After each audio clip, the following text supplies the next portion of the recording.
Good morning. हम्म। आज हम जो कटिंग कोऑर्डिनेटर का जो एक और वर्क है उसके बारे में बात करते हैं। Average checking and fabric lot maintenance, ये काम भी कटिंग कोऑर्डिनेटर का होता है। तो उसमें क्या क्या हमारे स्टेप्स हैं उसकी बात करते हैं। Ensure accurate cutting average and maintain the fabric record. सटीक मीन्स एक्यूरेट, एक्यूरेट कटाई, औसत, औसत बोलते हैं एवरेज, एवरेज सुनिश्चित करना और कपड़े के रिकॉर्ड बनाए रखना। तो इसमें 3 स्टेप्स होते हैं, 3 में से आज इस वाले में हम 2 कवर करेंगे। पहला कि checking cutting average against the BOM means bill of material. सामग्री की जो आपकी एसेसरीज मिली हैं, फैब्रिक मिला है, जो भी मिला है उसको बीओएम के हिसाब से और तुम्हारी कटिंग के बीच में क्या इसमें डिफरेंस आ रहा है उसकी बात करेंगे। एवरेज में। हाँ, वो चेक करेंगे। और फैब्रिक लॉट का रिपोर्ट बनाए रखना।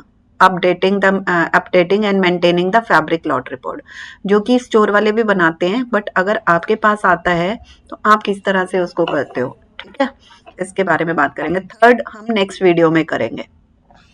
कटिंग कोऑर्डिनेटर के लिए BOM means bill of material, BOM की जानकारी का अध्ययन। प्रत्येक प्रोजेक्ट के लिए बीओएम को समझना, उसमें दिए गए कपड़ों की आवश्यकता को ध्यान में रखना। सामग्री के प्रकार जैसे माप और खपत, माप बोले मीन्स एवरेज या खपत की पूरी जानकारी, मेजरमेंट। हाँ मेजरमेंट प्राप्त करना। उसके बाद आ जाओ एवरेज चेकिंग, फैब्रिक की गुणवत्ता की जांच, कपड़े की लंबाई, चौड़ाई और वजन को निर्धारित मानकों मीन्स स्टैंडर्ड के अनुसार उसको जांचना, उसकी जांच करना कटिंग कोऑर्डिनेटर का काम होता है। कटिंग के दौरान कपड़े की खपत का वास्तविक औसत निकालना, उसकी जो एग्जैक्ट एवरेज है, क्योंकि जो बीओएम में होती है वो मास्टर जी एवरेज जो देते हैं वो होती एग्जैक्ट ही है, बट अगर उसमें क्या चेंजेस है, जब लेयरिंग लगती है, आप जब करवाते हो तो उसमें एग्जैक्ट एवरेज निकल जाती है, वो चेक करना, ठीक है। मास्टर जी सिंगल पीस की देते हैं और हाँ हम लोग जब लॉट में बल्क में हाँ निकालते हैं तो उसमें हाँ अलग आ हाँ, जाता है। उसमें अलग हो जाती है, तो कितना फर्क आता है वो। वैसे ज्यादातर तो सेम ही होती है, बट बहुत ज्यादा चांसेस वेस्टेज ये भी तो बढ़ने के वेस्टेज कारण। के कारण होता है। प्राप्त औसत को बीओएम में दिए हुए स्टैंडर्ड में तुलना करना, दोनों की तुलना करना कि बीओएम में और जो तुम्हारे पास ओरिजिनल है उसमें क्या है। गड़बड़ी की पहचान, यदि वास्तविक वास्तविक एवरेज खपत बीओएम में दिए गए आंकड़ों से अलग है, आपकी एवरेज जो आती है लेयरिंग के बाद और जो बीओएम की एवरेज अगर अलग है, तो इसकी जांच करना, उसको देखना कि कहाँ पर क्या है। आवश्यकता पड़ने पर कटिंग टीम को सुधार करने के निर्देश देना। अगर मान लो आपकी एवरेज ज्यादा आ रही है और उसमें कम लिखी है और आपको लगता है ऐसे नहीं ऐसे करना है, तो अगर कोई प्रॉब्लम है और टीम के साथ करना, कोऑर्डिनेट करके उसे सुधार कर निर्देश देना। और अगर मान लो एवरेज सही में ही गलत है तो वो आगे बताना अपनी प्रोडक्शन मैनेजर और उसको, जैसे कि ये है आपने इसमें बीओएम जो ये एक है आप भरते हो, ऑरेंज वाली जो एवरेज है इसमें सारी गलत है।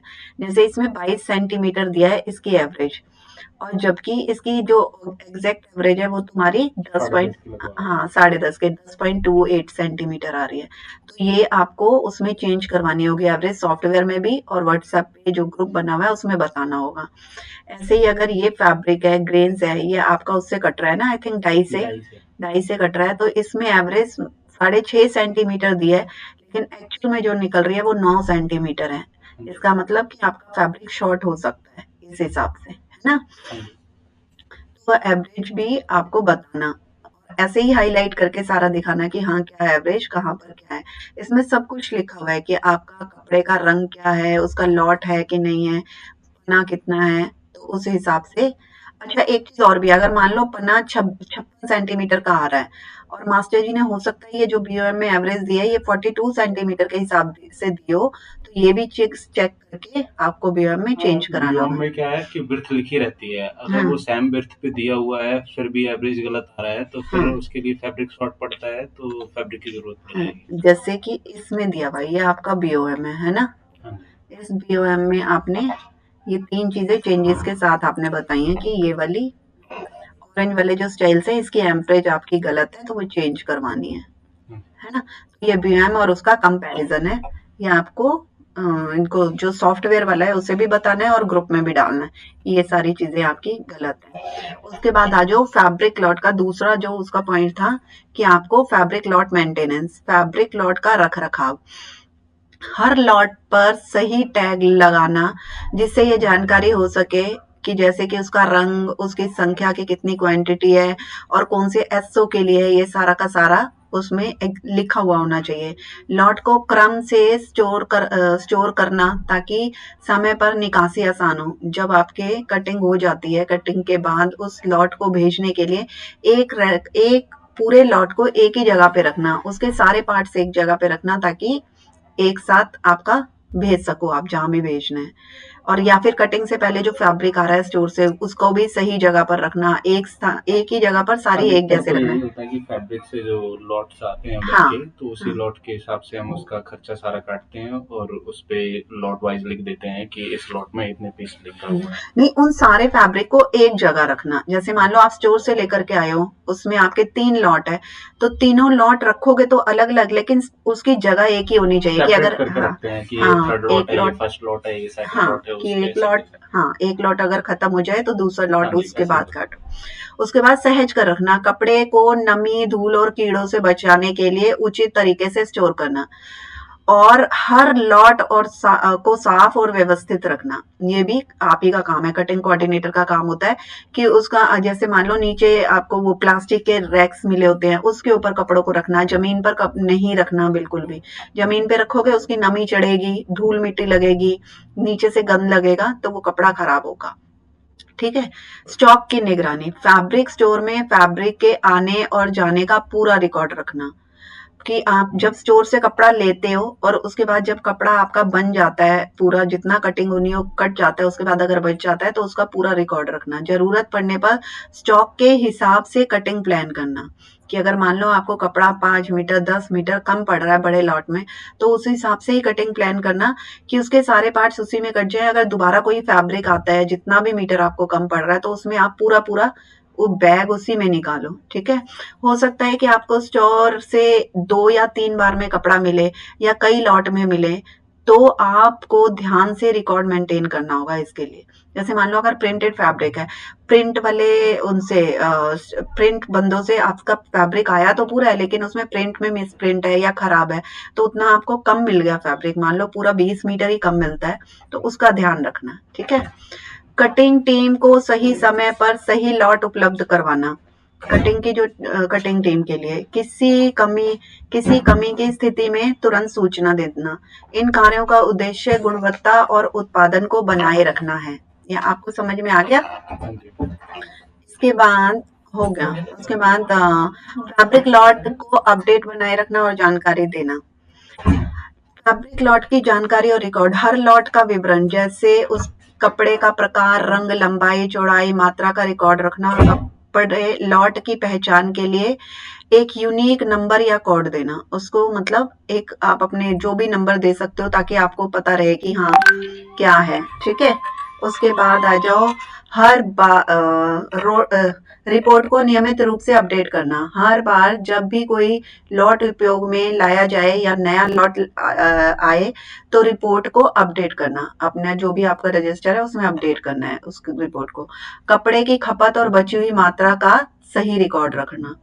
हर लॉट की गुणवत्ता, उसमें जैसे कि अगर दोष है, दाग है, उसका पूरा विवरण रिपोर्ट में शामिल होना चाहिए कि इसमें इतने पीसेस निकले और ये चीज कपड़ा खराब की वजह से या उसमें कंटामिनेशन आ गया था। ऊपर उन्होंने तो कपड़ा चेक करके दिया स्टोर वालों ने, लेकिन उसमें फिर भी खराब निकला कुछ फैब्रिक, तो वो सारा ध्यान रखना स्टोर इसका कोऑर्डिनेटर का काम होता है, कटिंग कोऑर्डिनेटर का।